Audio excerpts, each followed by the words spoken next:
आता आपल्या आवडत्या मालिकेचे संपूर्ण भाग मालिका प्रसारित झाल्यानंतर लगेचच पाहू शकता फक्त सन नेक्स्ट वर. भारतातील प्रेक्षकांसाठी मोफत सेवा.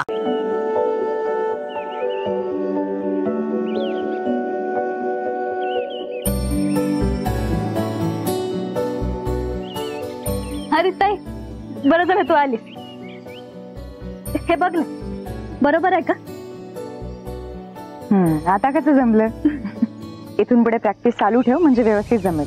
हो. बरं, बस झाला अभ्यास, आता आराम कर.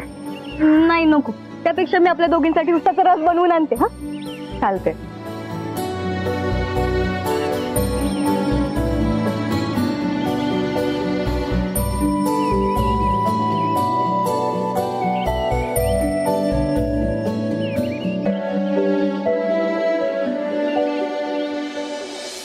नमस्कार सुंदरी मॅडम.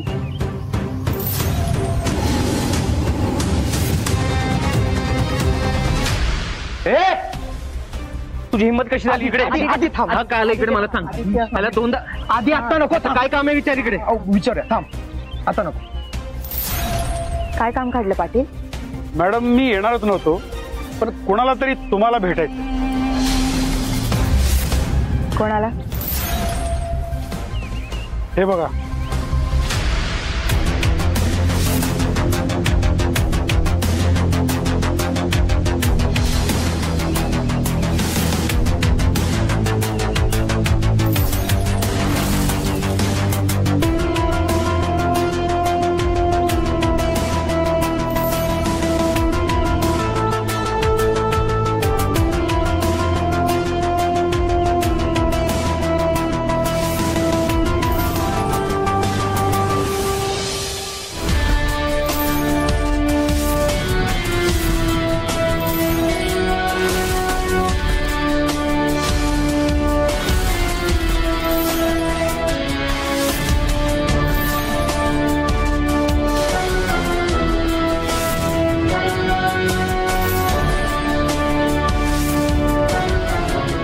हा कोण आहे बघूया ना.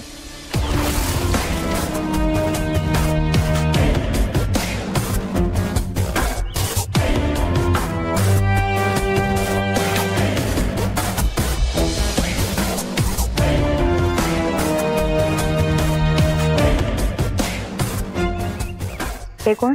हे आपले सर्वांचे सर्वे सर्वा मुजुमदार साहेब.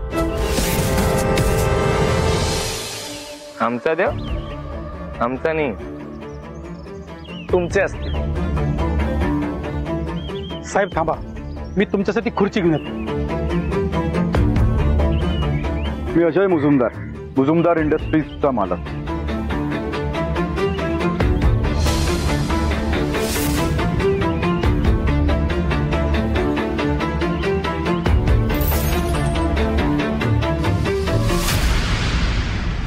कलेक्टर सुंदरी मोहिते.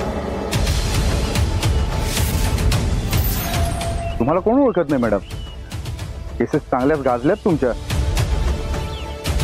साहेब असो किंवा तिची बहीण माई, सगळ्या माफियांना बरोबर वटणीवर आणलं तुम्ही. कायद्याच्या विरोधात जाणाऱ्या प्रत्येक माणसाला वटणीवर आणणं माझं कर्तव्य.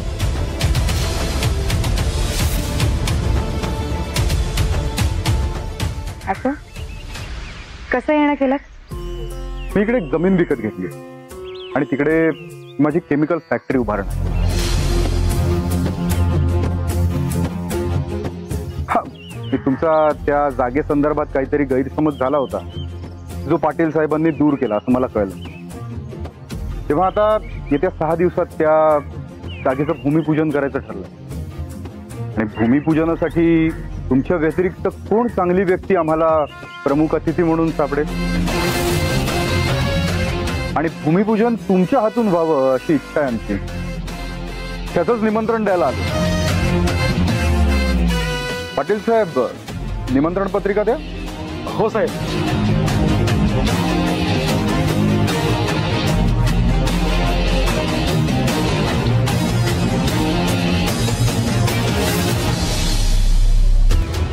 आपण आमचं आमंत्रण स्वीकारलं त्याबद्दल मनापासून धन्यवाद. वा, असा समजूतदारपणा हवा. पाटील साहेब, मॅडम आणि त्यांच्या घरातल्यांसाठी जरा चांगले कपडे आणि राहण्याची व्यवस्था करा. हे काय घर आहे म्हणजे? ओके साहेब. आपण भूमिपूजनाच्या दिवशी भेटूया. येतो मी. एक मिनिट मुजुमदार साहेब, अहो तुमचं आमंत्रण चुकलंय. काय? हो बरोबर ऐकलं तुम्ही, आमंत्रण चुकलंय. म्हणजे त्या जागेवर भूमिपूजन तर होणार आहे, पण तिथे केमिकल फॅक्टरी नाही, सरकारी शाळा उभी राहणार आहे. पण याचा तर त्याचा उल्लेखही नाही.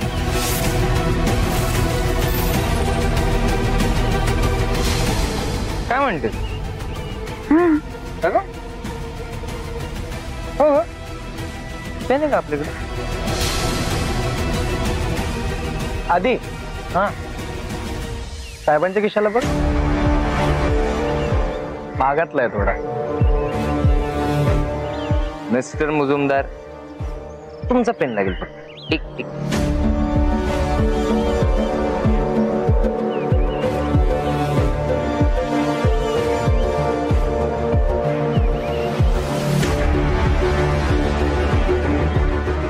आता ओके. सगळं काय चालतं? ते जे तुम्ही शाळेत शिकला नाही, प्रामाणिकपणा.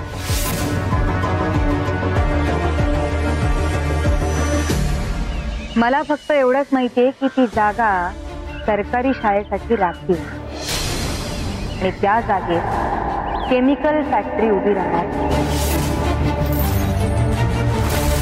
त्यामुळे हे आमंत्रण मला अमान्य. I appreciate your approach and the effort madam. पण काय ती जागा माझी आहे, म्हणजे सरकारी कागदोपत्री तशी नोंद आहे.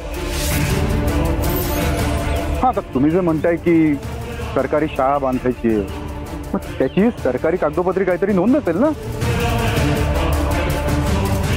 म्हणजे त्याचा पुरावा असेल काहीतरी. हा काय पाटील सर?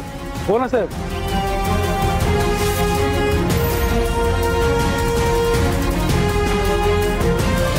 पुरावा देताय? पुरावा हवाय तुम्हाला का? तुमच्या पैशांच्या तुकड्यांवर जगणाऱ्या माणसांनी तो जाळून टाकला म्हणून मुद्दामून विचारता? त्याच्याशी माझं काही घेणं देणं नाही. मॅडम तुमच्याकडे पुरावा आहे का? नाहीये ना, संपला विषय.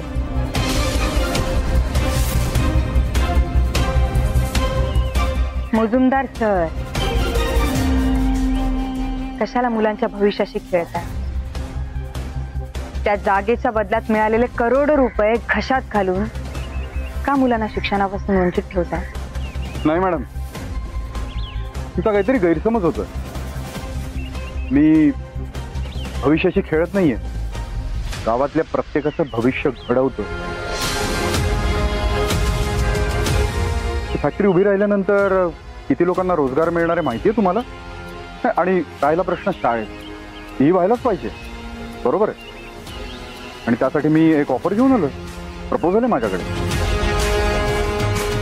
इथून 5 गावं सोडून माझी एक जमीन आहे, याहीपेक्षा मोठी. तिथे मी स्वतः माझ्या स्वतःच्या खर्चाने शाळा बांधून द्यायला तयार. आता बोला. थँक्यू सो मच, पण त्याची काही गरज नाही. त्या गावातल्या मुलांसाठी शाळा उभारायची म्हणलं तर हीच एक जागा योग्य आहे. आणि हक्काची जमीन असताना पायपीट करत एवढं लांब का जायचं मुलांना? माझा निर्णय झालाय, शाळा तर उभी राहणार आणि ती ही याच जागी.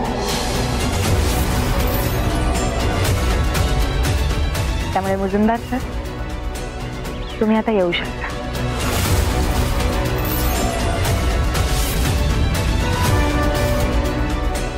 दहा मिनिटं खूप वेळ वाया गेला मॅडम माझा. मला असं वाटलेलं की इथे येऊन मी तुम्हाला ऑफर देतोय, पण नाही. कदाचित तुम्हाला तो नाही करून घ्यायचा. तुम्ही तुमचा निर्णय घेतलाय ना मॅडम, मीही माझा निर्णय घेतो. ती जागा सरकारी नसून माझी स्वतःची, अजय मुजुमदारची. त्यामुळे केमिकल फॅक्टरी त्या जागेतच होत्या.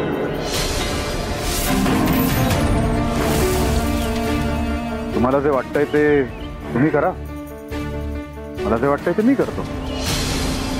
पण येत्या 6 दिवसात केमिकल फॅक्टरीचं भूमिपूजन होतंय. तुम्हाला यायचं की नाही यायचं हा निर्णय सर्वस्वी तुमचा. येतो. एक मिनिट मिस्टर मुजुमदार, मग पेन झाली.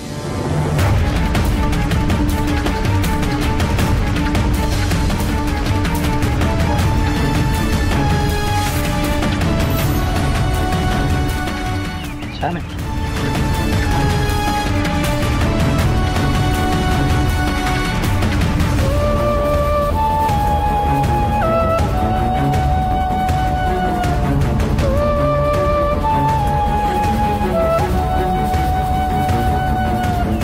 कोण होते ते?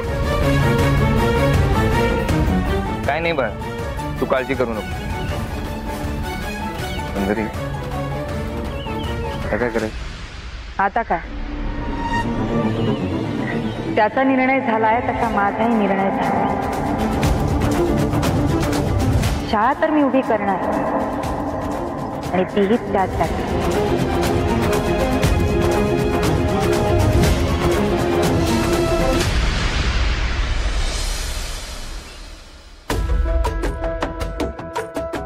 सुंदरी, काही बोल पण आज त्या मुजुमदार आणि त्या सरपंचाला चांगलं उत्तर दिलंस.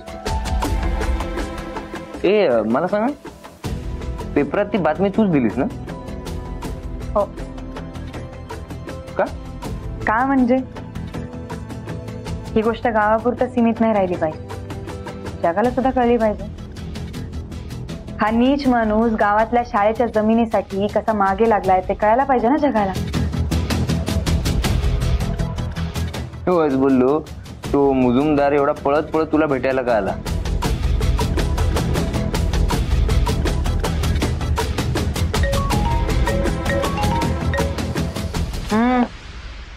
मोठ्या वेळांचा व्हिडिओ कॉल. हॅलो, मला नाही बोलायचं तुमच्याशी. अरे, आणि फोन करून सांगते. काय झालं? काय झालं म्हणजे? तुम्ही मला एकही फोन नाही केलेला. अरे बाळा, आम्ही कामामध्ये बिझी आहोत की नाही? त्यात काय नवीन? तुम्ही कामातच असता, माझ्याकडे ते कोण पण लक्ष देत नाहीये. तुम्ही तर मला सांगितलेलं की तुम्ही 2 दिवसात परत याल. मग तुम्ही का नाही आला जाता? मला तुमची आठवण येते ना. बाळा, आम्ही येणारच होतो, पण पाऊस सुरू झाला ना. आता पाऊस कमी झाला ना की लगेच आम्ही निघू, येऊ तुझ्याकडे. म्हणजे 2 दिवस अजून? मग मी माझा निबंध तुम्हाला कधी सांगू? आता ऐकतो ना आम्ही, आता ऐकू. नाही, मला त्याच्यासाठी तुम्ही समोर पाहिजे. ठीक आहे, मला तुमच्याशी बोलायचंच नाहीये. ठेवते मी फोन. अगं बाळा, कुठे गेली? अगं बोला ना तिला, काय झालं? आता नाही यायची ती, रुसली. आणि सरू, तुम्ही पण लवकर या ग. आता पोरगी वाट बघतीये ग, आणि आम्हाला सुद्धा तुमच्याशिवाय चैन पडत नाही इकडं. अगं सगळं मान्य आहे, पण इथलं काम झाल्याशिवाय येणं नाही होणार. कळतंय ग मला, पण हे बघ, आता जास्त उशीर करू नका हा. आणि 2 जण एकमेकांची काळजी घ्या. आई, तुम्ही अजिबात टेन्शन घेऊ नका. आम्ही दोघे एकमेकांची भरपूर काळजी घेतो. बरं ठीक आहे, ठेवते मी. सावीची काळजी घे. साऊ, ए बाळा, साऊ. मॅडम रागवले.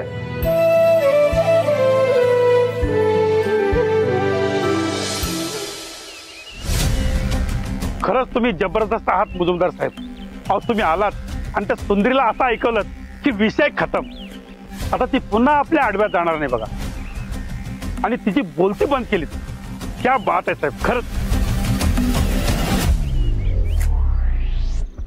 थँक्यू. 2 आणायला सांगितलेलं तुला, घेऊन जा. एक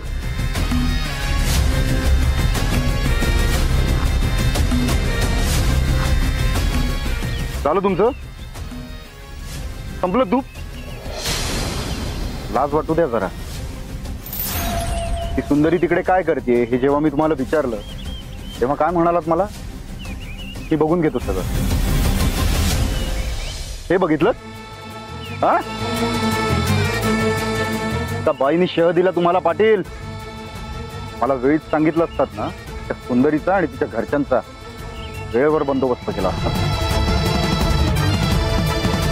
अहो मुजुमदार साहेब, तुम्ही काही काळजी करू नका. अहो मी आहे ना, ती आता काहीच करू शकणार नाही. काही करणार नाही? काय करायचं बाकी अजून? पेपरमध्ये बातमी आली आहे, त्यात नाव आहे माझं. मला माझी इमेज प्रिय आहे. माझ्या इमेजला जर धक्का लागला ना तर तुम्हाला तुमच्या खुर्चीवरून असा धक्का देईन ना खाली पडाल. एक लक्षात ठेवा पाटील, मी जर तुम्हाला खुर्चीवर बसवू शकतो ना खुर्चीवरून उठवू शकतो. निघा आता. पण साहेब मी चालत कसं जाणार? गाडी? तुमचा प्रश्न येतो.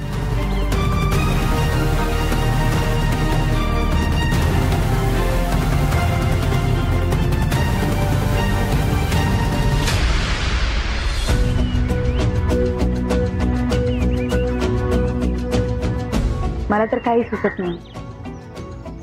त्या मुजुमदारला कसं रोखायचं हेच कळत नाही. माझं पण डोकं चालत नाहीये सुंदरी. काय करायचं? मी सेक्रेटरी सरांना फोन केला होता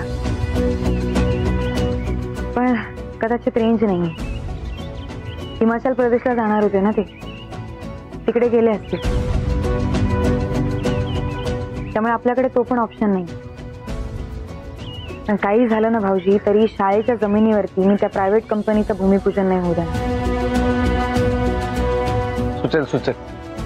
आपल्या तिघांना काहीतरी मार्ग सुचेल. Hope so.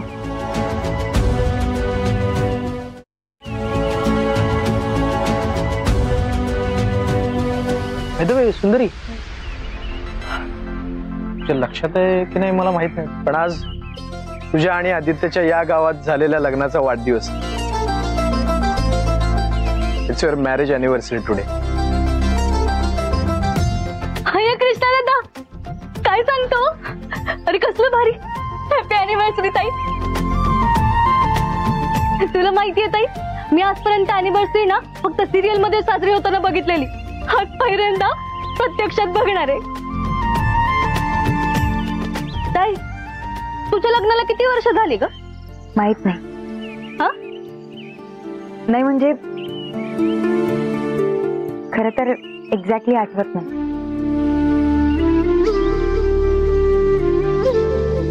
वर्ष किती झाली असली तरी असं वाटतं की आता संसार सुरू झाला आमचा. हो नाही बरोबर. म्हणजे ते आपल्या माणसाबरोबर वेळ कसा जातो हे कळत नाही ना, तसंच असेल काहीतरी. IAS होशील, बिझनेस वुमन होशील, या देशाची पंतप्रधान होशील, पण मला सांग तू कधी आई होऊ शकणार आहेस का?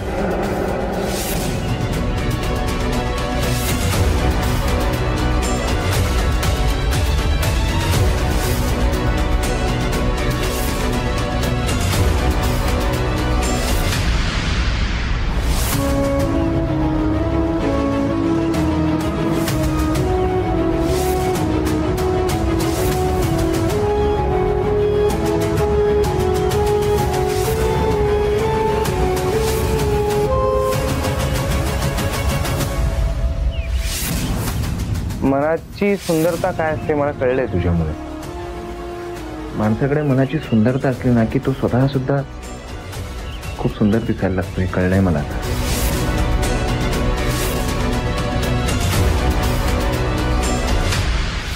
खरंय, सगळी वर्ष कशी निघून जातात ना. ताई मला सुगंधा,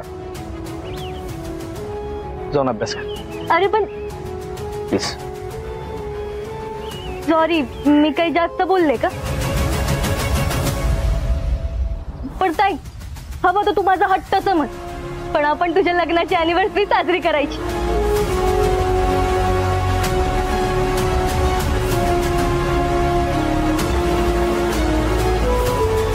सुंदरी, आय एम रिअली सॉरी. मला या दिवसाची आठवण करून द्यायला नको होती. भाऊजी मला सांगा, आदित्यला कशाने सगळ्यात जास्त आनंद मिळेल? काय? हो, मला हा दिवस साजरा करायचा. खरंच? हे बघा, मला माहिती आहे आदित्यमुळेच माझा भूतकाळ फार वाईट गेलाय, पण आता ते सगळं मी मागेच सोडलंय. त्याच्यामुळे माझं वर्तमान खूप चांगलं चालू आहे. आणि मुळात आजचा तो जी माझी साथ देतोय हे माझ्यासाठी अनपेक्षित होतं. मी तर असं म्हणेन की याआधी जे काही झालं ती एक काळी रात्र होती, पण आता एक समजूतदारीची, मैत्रीची पहाट झाली. आज खऱ्या अर्थाने प्रेमाचा दिवस उजाडला. त्यामुळे मला हा गोड दिवस साजरा करायचा. शुअर. येस. सुगंध, ही कुठे गेली? आहे मी. हे काय? काय मग साजरा करायचा ना लग्नाचा वाढदिवस? एकदम झकास. मग चला लागूया कामाला. चला. Follow me.